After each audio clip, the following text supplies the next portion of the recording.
Hello friends, कैसे हैं आप सब। यूनी एग्जाम्स आईएएस पोर्टल पे आप सभी का स्वागत है। तो आज के हम अपने करंट अफेयर्स सीरीज में कुछ नए क्वेश्चंस को डिस्कस करेंगे और उन पे सवाल भी लगाएंगे। ठीक है, तो आज का हमारा जो पहला टॉपिक है वो किससे रिलेटेड है देखते हैं। ये पर्टिकुलर एक गवर्नमेंट स्कीम से जुड़ा हुआ ये टॉपिक है जिसका नाम है ग्रामीण उद्यमी स्कीम। तो रिसेंटली ये क्यों न्यूज में था, अभी जो minister of state for skill development जो मंत्री हैं उन्होंने 200 ट्राइबल वेमेन को फैसिलिटेट किया या एक तरीके से सम्मानित किया। क्यों किया? कि उनकी जो ट्रेनिंग है इस स्कीम के तहत वो पूरी हो गई, तो इस वजह से इनको फैसिलिटेट किया गया। तो आइए स्कीम के बारे में जानें, इसके बारे में डिटेल्स। ठीक है, क्योंकि गवर्नमेंट स्कीम्स हमारे एग्जाम पॉइंट ऑफ व्यू से इंपॉर्टेंट होते हैं। तो देखते हैं। तो ये जो स्कीम है स्किल ट्रेनिंग की बात करता है, किसके लिए? ट्राइबल जो कम्युनिटीज हैं, जो लोग हैं, जो जनजातीय लोग हैं, उनके लिए ये पर्टिकुलर स्कीम लाया गया है for their inclusive and sustainable growth, जिससे कि उनको एक तरीके से जो ग्रोथ है उसमें इंक्लूड किया जाए और सस्टेनेबल ग्रोथ की भी बात करता है ये पर्टिकुलर स्कीम। तो ये बहुत तरीके के multi scheme skill India's youth initiative है, सरकार के द्वारा लाया गया। इसके तहत बहुत सारे क्या किए जाएंगे, स्किल्स प्रोवाइड किए जाएंगे। जैसे फॉर एग्जांपल अगर ले लो तो पॉटरी मेकिंग हो गया, कढ़ाई हो गया, हैंडीक्राफ्ट, बहुत सारी चीजें जो भी हैं उसके इसके अंदर इनको ट्रेनिंग प्रोवाइड की जाएगी। फाइन। तो आगे अगर बात करें तो ये जो पर्टिकुलर स्कीम है ये सांसदीय संकुल परियोजना के तहत इसको इंप्लीमेंट किया जा रहा है। ठीक है, और इसका जो मेन फोकस एरिया है, जो ऑब्जेक्टिव जिसको हम कह सकते हैं, उसकी अगर बात करें तो उसमें से एक क्या है, इंक्रीज रूरल और लोकल इकोनॉमी को बढ़ावा देना है। ओके, जिससे एक तरीके से क्या हो, सेल्फ सफिशिएंट बन सके, अपनी जो लाइवलीहुड है उसको सपोर्ट कर सके, जीवन व्यापन कर सके अच्छे से। ठीक है, और हम वैसे अगर हम देखें तो ये सारे जो ऑब्जेक्टिव से एक दूसरे से क्या है, जुड़े हुए हैं। रूरल इकोनॉमी को बढ़ावा मिलेगा तो उससे क्या होगा, एम्प्लॉयमेंट अपॉर्चुनिटीज भी जनरेट होंगी, जॉब अपॉर्चुनिटीज आएंगी। ठीक है, तो उनके कहीं ना कहीं जो लिविंग कंडीशन है उसमें सुधार देखने को मिलेगा हमें। फाइन। और इससे क्या होगा, फर्दर अगर बात करें तो इससे जो फोर्स्ड माइग्रेशन देखने को मिलता है कि लोग जो हैं शहरों में जाते हैं जॉब के पर्सपेक्टिव से, उसमें कमी आएगी, क्योंकि अब इनके प्लेस पे ही इनको काम मिल जा रहा है जीवन व्यापन करने के लिए, तो वो माइग्रेट नहीं करेंगे अदर सिटीज में। ठीक, और क्या होगा, साथ ही साथ इसमें कंजर्वेशन ऑफ नेचुरल रिसोर्सेज को भी एज अ मेन की फोकस एरिया रखा गया है। ठीक, तो ये सारे क्या है, ऑब्जेक्टिव्स है इस स्कीम के। इसको फंडिंग कौन कर रहा है? नेशनल स्किल डेवलपमेंट कॉर्पोरेशन, ये इसको फंडिंग प्रोवाइड करेगा और ट्रेन करेगा ट्राइबल स्टूडेंट्स को। और ये जो स्कीम है 6 स्टेट्स पे इसको इंप्लीमेंट या लागू किया जा रहा है, जिसमें से महाराष्ट्र, राजस्थान, छत्तीसगढ़, मध्य प्रदेश, झारखंड और गुजरात, क्योंकि इन स्टेट्स में ज्यादातर जो ट्राइबल कम्युनिटीज है वो रहते हैं। फाइन, तो एक कारण ये हो सकता है। तो एनएसडीसी की अगर बात करें तो ये गवर्नमेंट के द्वारा 2008 में इसको स्टैब्लिश किया गया था, और इसमें 49% जो स्टेक है या हिस्सा है वो गवर्नमेंट का है, मिनिस्ट्री ऑफ स्किल डेवलपमेंट का, और 51% जो इसका हिस्सा है वो प्राइवेट जो एंटिटीज है उनके पास है। ठीक है, तो ये हो गई इस पर्टिकुलर स्कीम के बारे में। तो आइए सवाल देखते हैं। विद रेफरेंस टू द ग्रामीण उद्यमी scheme consider the following statements. पहला है कि इंक्रीज इन रूरल और लोकल इकोनॉमी। ठीक है, दूसरा है एनहांस एम्प्लॉयमेंट अपॉर्चुनिटीज है। तीसरा क्या है, reduce post migration due to lack of local opportunities. चौथा है कि कंजर्वेशन ऑफ नेचुरल रिसोर्सेज। तो पूछा क्या जा रहा है कि ऊपर दिए गए कथनों में से कौन सा प्रमुख फोकस क्षेत्र है, कौन सा मेजर फोकस एरिया है। तो अगर हमने अभी इसके बारे में जाना कि ये चारों ही क्या है, फोकस एरिया है या इस पर्टिकुलर स्कीम के ऑब्जेक्टिव है, तो यहां से हमारा आंसर जो है सी हो जाएगा।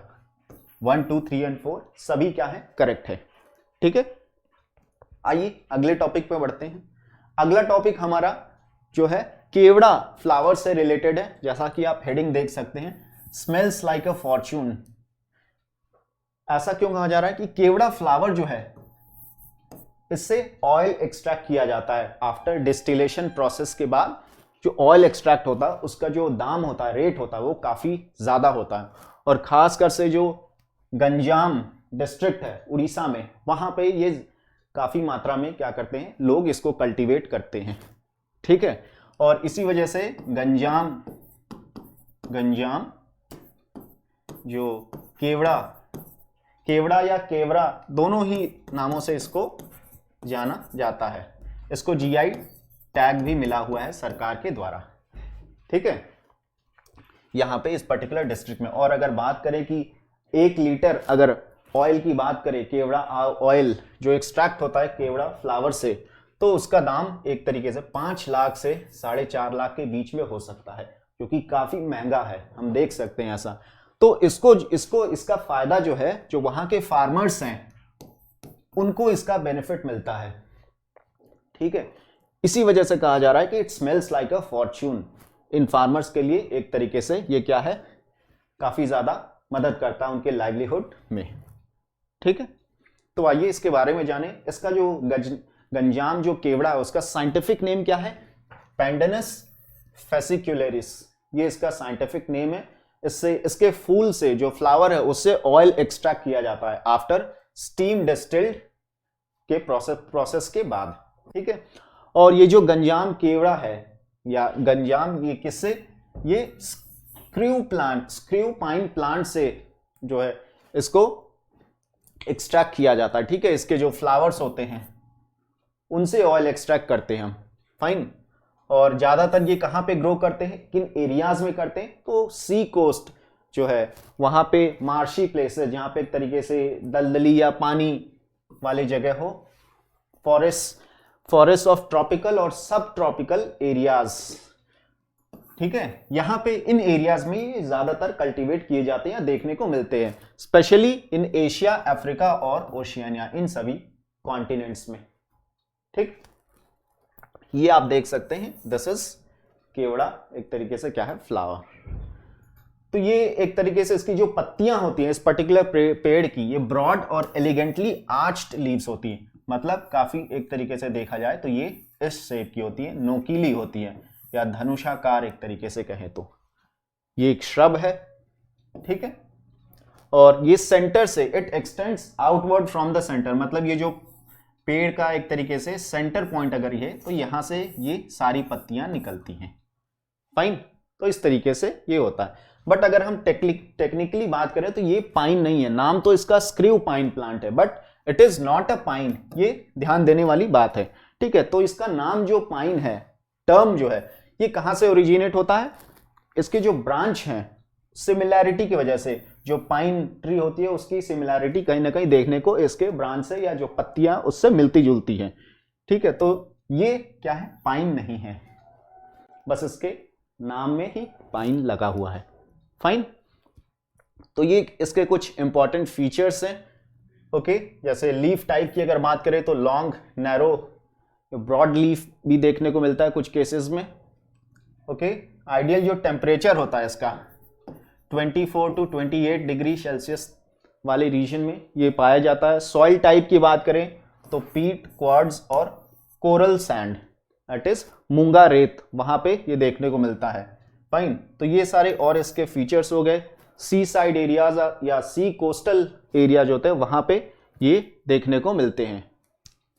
ओके, तो इनका यूज जो है, इनमें इनके अंदर फ्लावर जो होते हैं उनके अंदर एक अरोमा या महक, एक अच्छी महक होती है, इसकी वजह से भी ये क्या हुआ है, मार्केट में काफी ज्यादा यूज होता है, खासकर से फूड इंडस्ट्री में।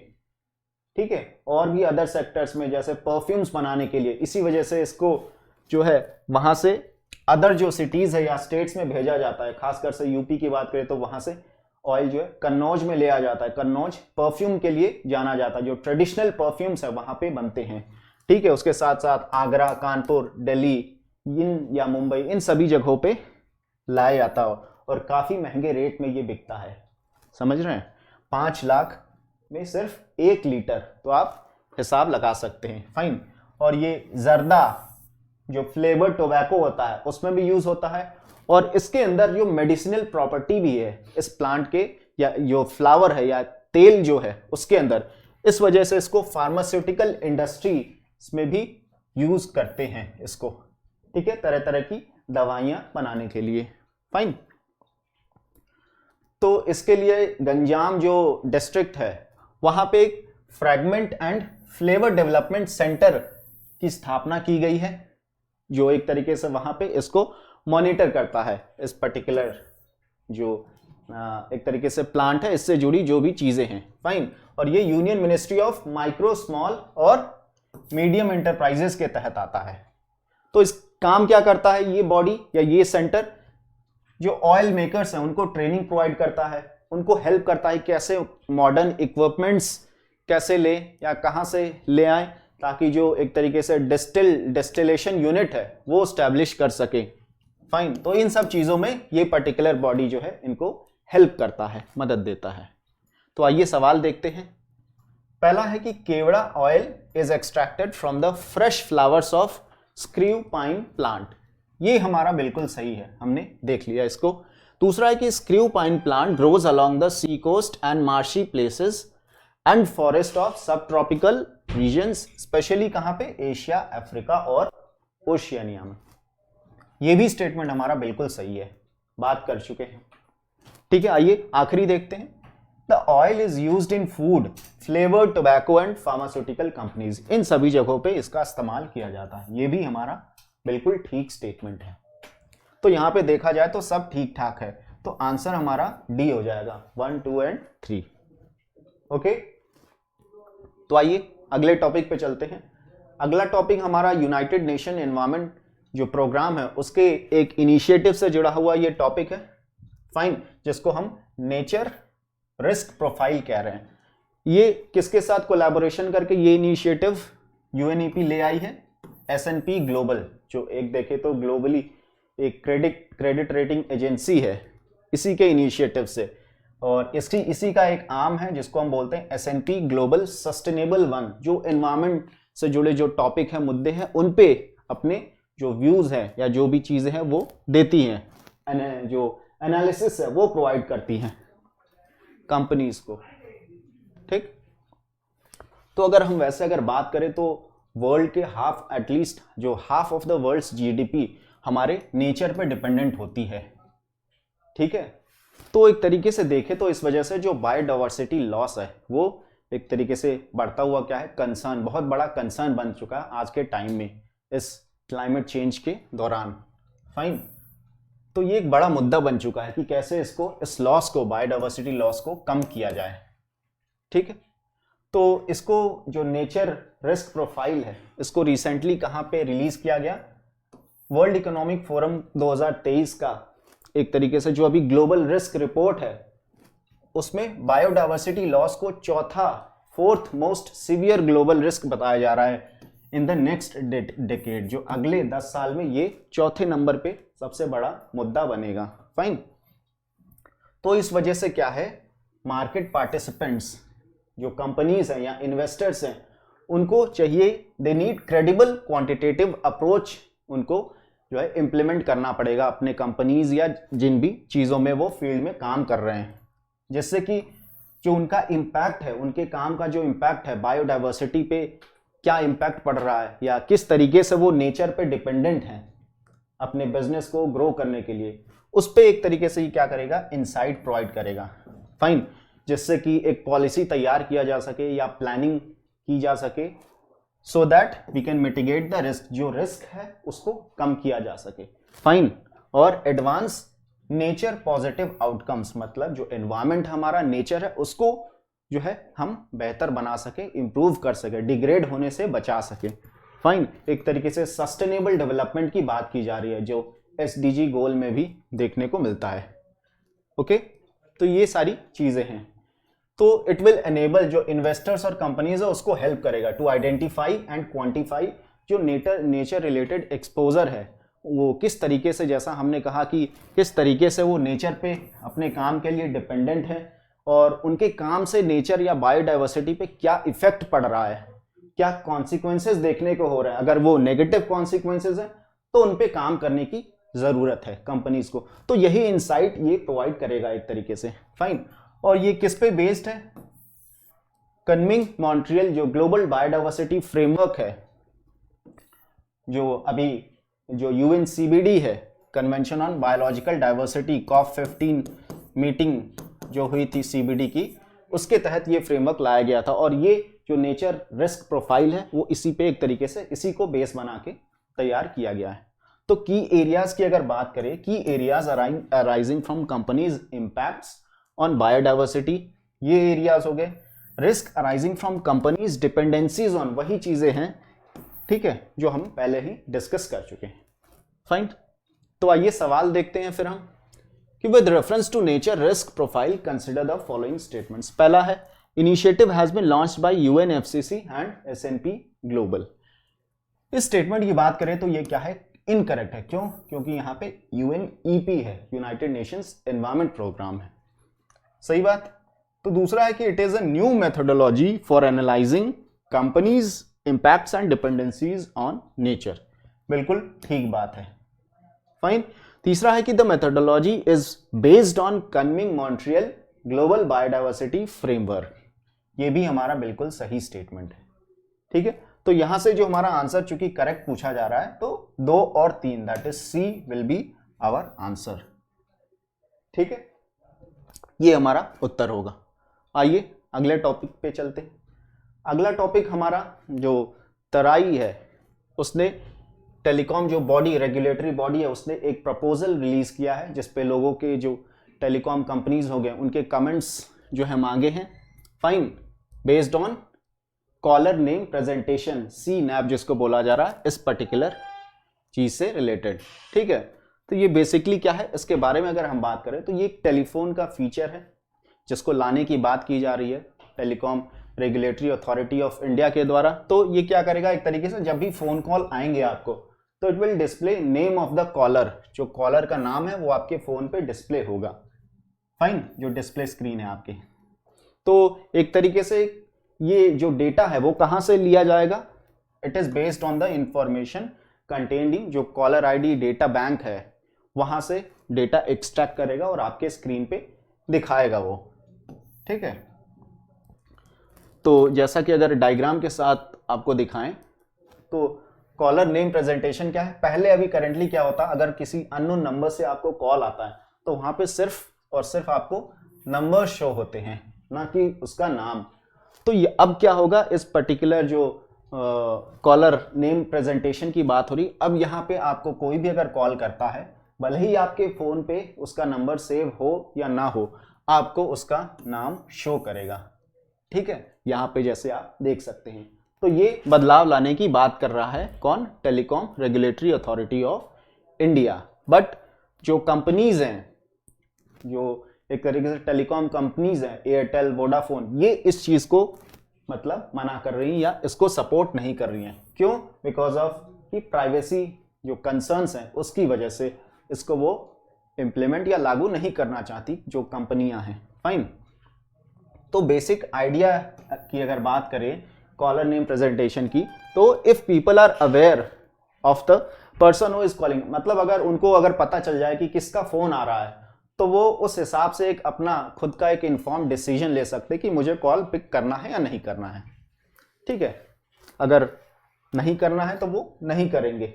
फाइन, और एट द सेम टाइम क्या है, इट कुड पोटेंशियली कर्व जो हैरेसमेंट कॉल्स आते हैं या जो स्पैम कॉल्स आते हैं बहुत सारी कंपनीज की या अननोन नंबर्स से, उसको वो एक तरीके से क्या करेंगे, कॉल पिकअप नहीं करेंगे। फाइन, तो अंत में ये क्या करेंगे, जो कंपनीज है ये अपना जो स्पैम कॉल्स करते हैं उसको भी आगे में भी ये छोड़ दें।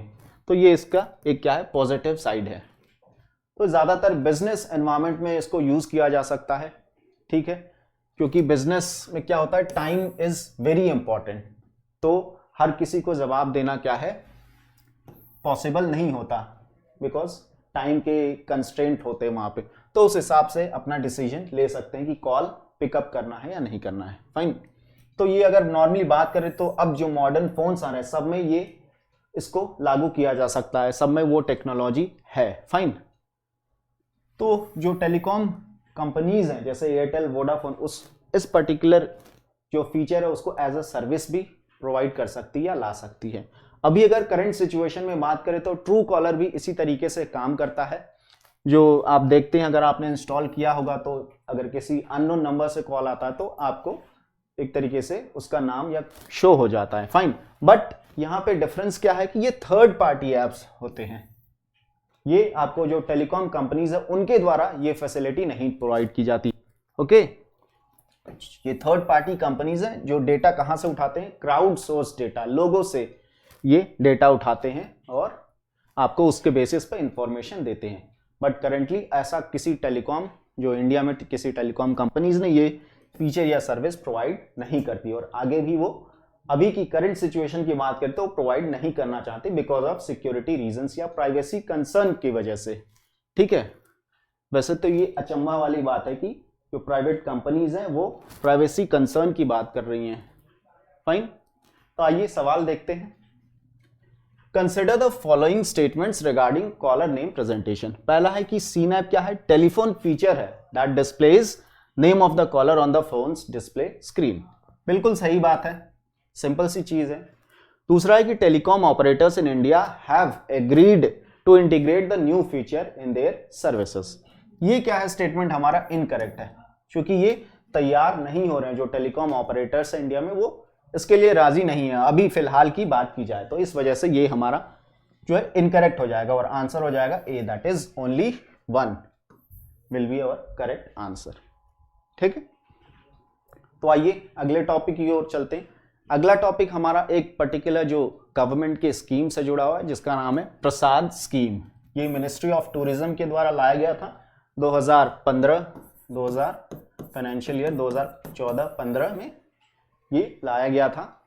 जो रिलीजियस साइट्स है उनको सस्टेनेबल तरीके से डेवलप करने के लिए, जिससे कि टूरिज्म को प्रमोट किया जा सके, जो अनटैप्ड जो पोटेंशियल है इस पर्टिकुलर टूरिज्म सेक्टर में उसको अनलीश किया जा सके, उसको बाहर निकाला जा सके, फाइन। जिससे एक तरीके से multi diverse point of view से देखे तो फायदा हो सकता है, फाइन। चाहे वो जॉब की बात हो, चाहे लाइवलीहुड की बात हो या डेवलपमेंट की बात हो, सस्टेनेबल डेवलपमेंट की बात करते हैं तो ये सारी चीज इस पर्टिकुलर स्कीम में इंटीग्रेट की जाएगी। और रिलीजियस टूरिज्म की बात हो, ये सभी चीजें, फाइन। तो अभी क्या हो रहा है, चामुंडी हिल्स पे एक टेम्पल है जिसका नाम है चामुंडेश्वरी देवी टेम्पल। तो इस पर्टिकुलर टेम्पल को प्रसाद स्कीम के अंडर डेवलप करने की बात चल रही है। बट जो उस एरिया में जो सिटीजन्स कमिटी है और हेरिटेज कमिटी है, सिटीजन कमिटी का क्या कहना है कि इसको पहले प्रसाद स्कीम में लाने से पहले हेरिटेज कमिटी से एक तरीके से क्लियरेंस लेना चाहिए, फाइन, तब जाके इसको डेवलप किया जाए इस पर्टिकुलर प्रसाद स्कीम के तहत।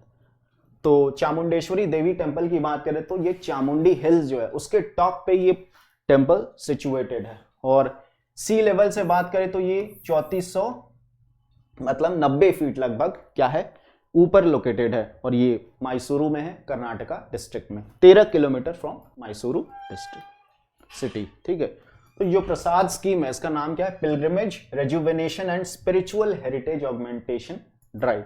मतलब इसका जो मेन की पॉइंट है क्या है, पिलग्रिमेज से जुड़ा हुआ जो टॉपिक है। ठीक है, मिनिस्ट्री ऑफ टूरिज्म के द्वारा लाया गया था और इसका 2017 में इसका नाम चेंज करके national mission on pilgrimage rejuvenation and spiritual heritage augmentation drive रख दिया गया। ठीक, तो इसका फोकस क्या होगा, developing and identifying pilgrimage sites को आइडेंटिफाई करेगा और उनको डेवलप करेगा, किससे, सस्टेनेबल मैनर में, सस्टेनेबल तरीके से, जिससे कि जो एनवायरमेंट है उस एरिया का उसको नुकसान ना पहुंचे डेवलपमेंट के कार्य के वक्त, फाइन।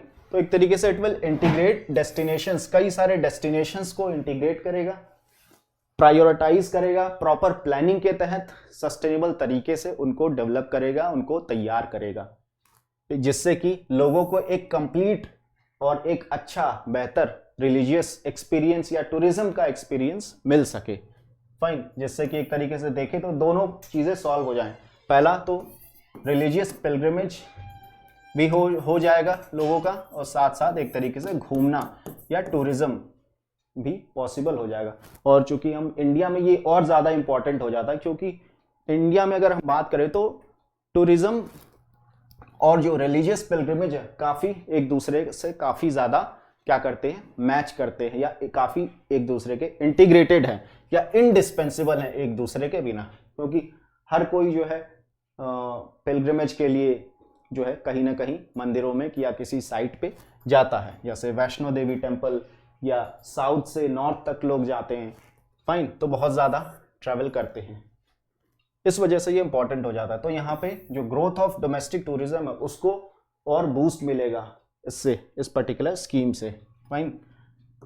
तो ये किसकी बात करता है? होलिस्टिक डेवलपमेंट ऑफ सेलेक्टेड, जो सेलेक्ट किए जाएंगे साइट्स। फॉर एग्जांपल अगर बात किए तो अभी तक बहुत सारे साइट्स को इसके तहत सेलेक्ट किया गया, जैसे यूपी में बात करें तो मथुरा सिटी हो गया, मथुरा हो गया, वाराणसी हो गया, फाइन, कामाख्या देवी टेम्पल हो गया असम में। तो इन सभी को इस पर्टिकुलर स्कीम के तहत क्या किया गया है?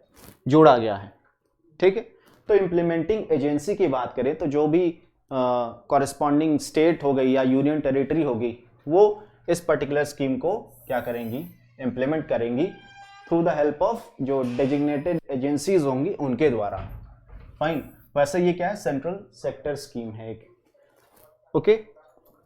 तो ये सारी बातें थी इस पर्टिकुलर स्कीम से जुड़ी हुई। आइए सवाल देखते हैं। क्या है कि प्रसाद स्कीम से जुड़ा हुआ ये क्वेश्चन है, कंसिडर द फॉलोइंग स्टेटमेंट्स। क्या है statement? It has been launched under the aegis of ministry of culture के तहत लॉन्च किया गया, बिल्कुल गलत है, मिनिस्ट्री ऑफ टूरिज्म के तहत इसको लॉन्च किया गया है। दूसरा है it aims at paving the way for development and promotion of religious tourism in India, ये बिल्कुल सही बात है, रिलीजियस टूरिज्म को ये सपोर्ट करेगा, प्रमोट करेगा। तीसरा है कि द कॉरेस्पॉन्डिंग स्टेट या UT shall carry out the projects through the designated agencies, ये भी बिल्कुल सही स्टेटमेंट है, ठीक है। तो यहां से हमारा आंसर क्या हो जाएगा? 2 and 3, that is D will be our answer, ये हमारा जो इस सवाल का आंसर हो जाएगा, ठीक है। तो आज का टॉपिक यही तक है, फाइन। कल हम फिर कुछ नए टॉपिक्स के साथ आएंगे, आपके साथ डिस्कस करेंगे रोज की तरह, ठीक है। इससे पहले एक इंफॉर्मेशन देना चाहता हूं कि अगर आपको यूपीएससी 2023 की तैयारी कर रहे हैं तो प्रीलिम्स के लिए डेडिकेटेड एक बैच चलाया जा रहा है, जो एक तरीके से क्रैश कोर्स प्रोग्राम है, ये 90 डेज का, फाइन। जो अभी नेक्स्ट इसका बैच है वो 30th इस महीने के 30 तारीख से शुरू होगा, फाइन। वो पहले बैच जो है में है काफ़ी अच्छा रिस्पांस मिला, लोगों का काफ़ी ज़्यादा प्यार मिला, तो इस वजह से अगर आपको इससे ज्वाइन करना है तो आप स्क्रीन पे दिए गए नंबर्स है उनसे ज्वाइन कर सकते हैं, जो भी क्वेरीज या डाउट्स है वो आप पूछ सकते हैं और उसको क्लियर कर सकते हैं, ठीक है। और अगर आप स्टेट पीसीएस, खासकर से यूपी पीसीएस की अगर आप तैयारी कर रहे हैं तो उसके लिए भी हम एक particular program, test series program चला रहे हैं, जिसमें आपको सेक्शनल और फुल टेस्ट सभी जो है अच्छे तरीके से एक स्ट्रक्चर्ड मैनर में क्या किया जाएगा, आपको टेस्ट प्रोवाइड किया जाएगा। तो उससे अगर आप जुड़ना है तो स्क्रीन पे जो दिए गए नंबर्स है वहां से जुड़ सकते हैं, और हमारा जो यूनिक एग्जाम्स पीसीएस जो यूट्यूब चैनल है वहां पे जुड़ सकते हैं। आपको वहां पे रेगुलर जो भी इंफॉर्मेशन है स्टेट पीसीएस से जुड़ी हुई वो आपको वहां पे दी जाती है, ठीक है। तो इसी तरीके से हम फिर मिलेंगे, थैंक यू।